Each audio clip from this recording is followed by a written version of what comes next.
ससुर बहू का रिश्ता बेहद ही पवित्र माना जाता है। ये रिश्ता एक बाप बेटी जैसा होता है। लेकिन जब क्या हो, जब एक बहू अपने ही ससुर के प्रति गलत भावना रखती हो और तो और उस ससुर के साथ रंगरलियां बनाती हो। और बड़ी बात तो यह है कि उस महिला का इतने से ही पेट नहीं भरता है, उस महिला के दो दो आशिक भी हैं। यानी कि वह महिला करना क्या चाहती है या करवाना क्या चाहती है, ये तो उस बात से ही पता चलता है कि उस महिला ने अपने ससुर की हत्या अपने दो आशिकों से सिर्फ इसलिए करवा दी कि वह अपने ससुर से जमीन का एक खास टुकड़ा प्राप्त करना चाहती थी।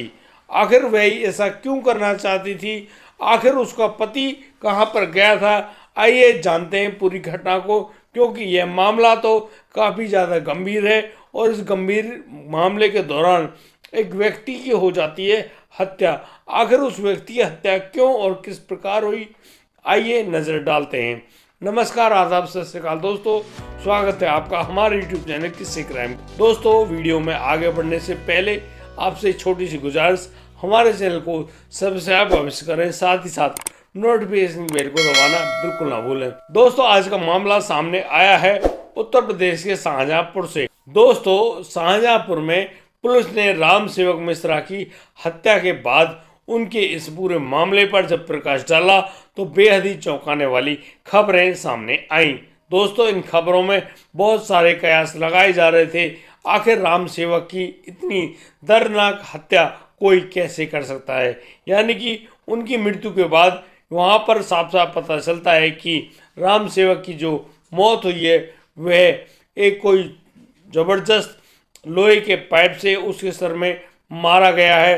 साथ ही साथ एक बेहद और भी अजीब बात सामने आई कि यहाँ पर राम सेवक की हत्या जो हुई है वह गला घुटने के कारण हुई है, लेकिन बाद में इनके सर पर लगातार कोई भारी वस्तु से जो हमला किया गया है, सर को बेहद बुरी तरीके से कुचल दिया गया है। दोस्तों, मैं आपको बता दूं कि राम सेवक मिश्रा का एक ही इकलौता बेटा होता है, वह होता है आलोक मिश्रा। आलोक मिश्रा जो कि ठेकेदारी का काम किया करता है और अक्सर शहर में काफ़ी अच्छे टेंडर लिया करता है और उन्हीं टेंडरों के चलते वह अक्सर अपने घर से दूर रहता है। दोस्तों, आलोक मिश्रा जैसा कि घर पर नहीं रहते थे तो उनके बाद उस घर में उनके पिता राम सेवक मिश्रा और उनकी पत्नी शशि मिश्रा ही अक्सर रहती हैं। दोस्तों, यहाँ पर पुलिस की पूछताछ में काफ़ी ज़्यादा इस बात के बारे में भी पता चला कि उस घर में अक्सर राम सेवक मिश्रा और उनकी बहू शशि मिश्रा के बीच में अक्सर झड़पें होती हैं, काफ़ी ज़्यादा झगड़ा होता है। राम सेवक कहता है कि उसकी जो बेटी अनुपमा है उसको भी उतनी ही भूमि दी जाएगी जितनी कि आलोक मिश्रा को मिलेगी।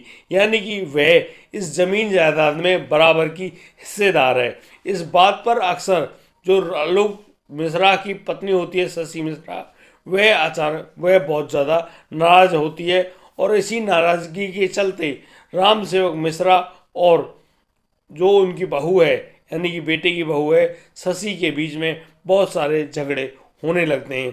दोस्तों, इसी बीच अब यहाँ पर शशि बहुत सारे प्रयास करती है और कहती है कि वह राम सेवक को मना ले, पटा ले, ताकि उनको ही सारी भूमि मिल जाए। लेकिन वह काफ़ी ज़्यादा झगड़ा करने के बावजूद वह राम सेवक मिश्रा को नहीं मना पाती है और फिर एक रात वह अपने ससुर के कमरे में पहुंच जाती है और शशि वहां पर अपने कपड़ों को उतारते हुए अपने ससुर से कहती है कि तुम्हें जो करना है वो कर लो मेरे साथ, अपनी हवस की आग को बुझा लो, तुम यही सब तो करना चाहते हो मेरे साथ। लेकिन यहाँ पर राम सेवक मिश्रा उनसे बेटी बेटी करके बात कर रहे होते और वो कहते हैं कि बेटी, तुम वाकई में मेरी बेटी हो और मैं तुम्हारे साथ इस प्रकार का कोई भी कृत्य नहीं कर सकता हूँ।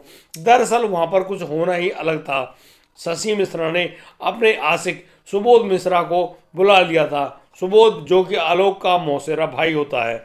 सुबोध अपने एक दोस्त शत्रुघ्न के साथ वहाँ उस घर में पहुँचता है और अपनी जो भाभी है यानी कि अपनी जो प्रेमिका है शशि, उनके कहने पर घर के अंदर पहुंच जाता है। शशि घर का दरवाज़ा खोलती है और सुबोध को घर के अंदर बुला लेती है। दोस्तों मैं अब आगे की बात बता रहा हूँ कि अब ये तीनों लोग राम सेवक के उस कमरे में पहुंच जाते हैं जहाँ पर राम सेवक सो रहे होते हैं। और दोस्तों वहाँ पर जाने के बाद एक चुन्नी का साथ लिया जाता है और राम सेवक की गला दबाकर हत्या कर दी जाती है।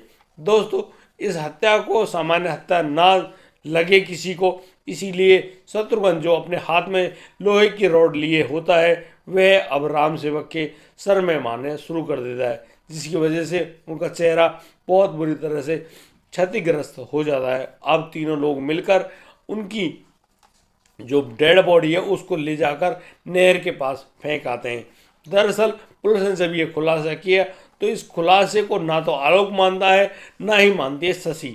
अब दोस्तों पुलिस अब शशि को गिरफ्तार करने की काफ़ी ज़्यादा जुगत बिठा रही होती है, लेकिन पुलिस शशि को गिरफ्तार कहाँ से करे, क्योंकि वह तो सुबोध और शत्रुघ्न के साथ कहीं पर लापता हो गई थी।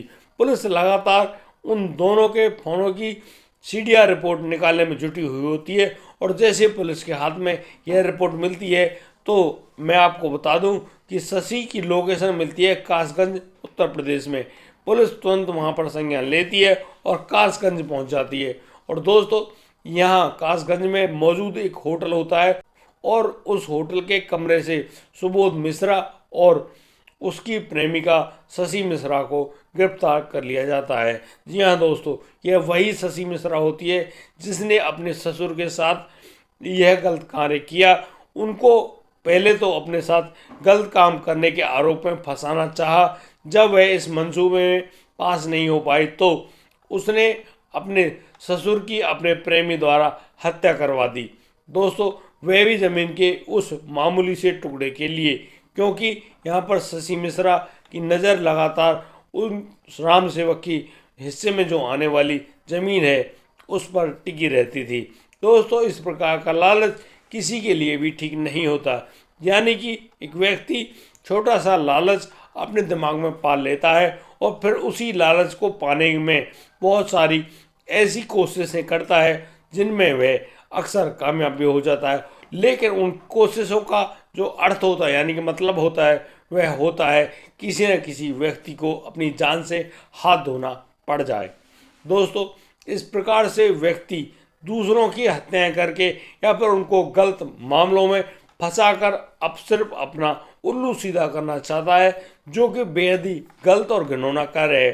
दोस्तों आपको जो भी मिला है उसमें संतुष्ट रहना सीखें और दूसरों के पास मौजूद जो कुछ भी है उसके प्रति अपनी गलत भावना ना रखें, ताकि यह समाज बड़ी ही शांति के साथ आगे बढ़ता रहे और इस प्रकार की दर्दनाक घटनाएं सामने ना आने पाएं। दोस्तों आज की घटना में सिर्फ इतना ही। मैं जानता हूं कि मुझसे बहुत सारी त्रुटियां हुई होंगी, मेरी त्रुटियों को माफ़ करते हुए हमारी वीडियो को लाइक, कमेंट, शेयर और सब्सक्राइब करना बिल्कुल ना भूलें। और दोस्तों अब दीजिए मुझे इजाज़त, मिलता हूँ कल, लाता हूँ एक और नया सनसनीखेज मामला। तब तक के लिए आप बढ़िया रहें, बेहतरीन रहें, अपना और अपने परिवार का बखूबी ख्याल रखते रहें। जय हिंद, जय भारत।